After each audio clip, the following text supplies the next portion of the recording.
नमस्कार दोस्तों, आप सबका स्वागत है मेरे चैनल में। आज मैं आपको पितृपक्ष की पौराणिक कथा सुनाऊंगी। पितृपक्ष की पौराणिक कथा के अनुसार जोगे और भोगे दो भाई थे। दोनों अलग अलग रहते थे। जोगी धनी था और भोगे निर्धन। दोनों में परस्पर बड़ा प्रेम था। जोगे की पत्नी को धन का अभिमान था, किंतु भोगे की पत्नी बड़ी सरल हृदय की थी। पितृपक्ष आने पर जोगे की पत्नी ने उससे पितरों का श्राद्ध करने के लिए कहा, तो जोगे इसे व्यर्थ का कार्य समझकर टालने की चेष्टा करने लगा। किंतु उसकी पत्नी समझती थी कि यदि ऐसा नहीं करोगे तो लोग बातें बनाएंगे। फिर उसे अपने मायके वालों को दावत पर बुलाने और शान दिखाने का यह उचित अवसर लगा। अतः वह बोली, आप शायद मेरी परेशानी की वजह से ऐसा कह रहे हैं, किंतु इसमें मुझे कोई परेशानी नहीं होगी। मैं भोगे की पत्नी को बुला लूंगी, दोनों मिलकर सारा काम कर लेंगी।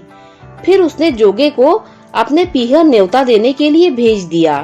दूसरे दिन उसके बुलाने पर भोगे की पत्नी सुबह सवेरे आकर काम में जुट गई। उसने रसोई तैयार की, अनेक पकवान बनाए, फिर सभी काम निपटा कर अपने घर आ गई। आखिर उसे भी तो पितरों का श्राद्ध तर्पण करना था। इस अवसर पर न जोगे की पत्नी ने उसे रोका न वह रुकी। शीघ्र ही दोपहर हो गई। पितर भूमि पर उतरे। जोगे भोगे के पितर पहले जोगे के यहाँ गए तो क्या देखते हैं कि उसके ससुराल वाले वहाँ भोजन पर जुटे हुए हैं। निराश होकर वे भोगे के यहाँ आए। वहाँ क्या था, मात्र पितरों के नाम पर अंगियारी दे दी गई थी। पितरों ने उसकी राख चाटी और भूखे ही नदी के तट पर जा पहुँचे। थोड़ी देर में सारे पितर इकट्ठे हुए, अपने अपने यहाँ के श्राद्धों की बढ़ाई करने लगे। जोगे भोगे के पितरों ने भी अपनी आप बीती सुनाई। फिर वे सोचने लगे, अगर भोगे समर्थ होता तो शायद उन्हें भूखा न रहना पड़ता, मगर भोगे के घर में तो 2 जून की रोटी भी खाने को नहीं थी। यह सब सोचकर उन्हें भोगे पर दया आ गई। अचानक वे नाच नाच कर गाने लगे, भोगे के घर धन हो जाए, भोगे के घर धन हो जाए। सांझ होने को हुई। भोगे के बच्चों को कुछ भी खाने को नहीं मिला था। उन्होंने माँ से कहा, भूख लगी है।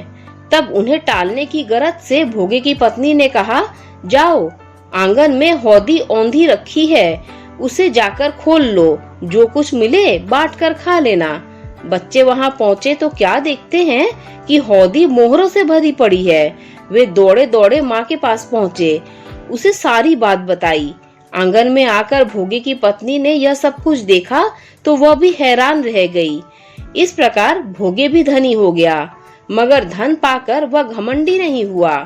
दूसरे साल जब पितृपक्ष आया, श्राद्ध के दिन भोगे की स्त्री ने 56 प्रकार के व्यंजन बनाए।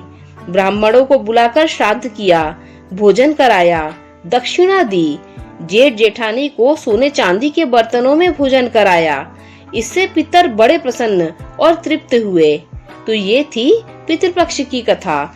दोस्तों, अगर आपको अच्छी लगी हो तो लाइक कर दीजिए, मेरे चैनल को सब्सक्राइब कर दीजिए। जब आप मेरे चैनल को सब्सक्राइब करें तो बेल का आइकन भी प्रेस कर दीजिए, जिससे मेरी आने वाली सारी कथा कहानियाँ आप तक सबसे पहले पहुँच जाएगी। Thanks for listening.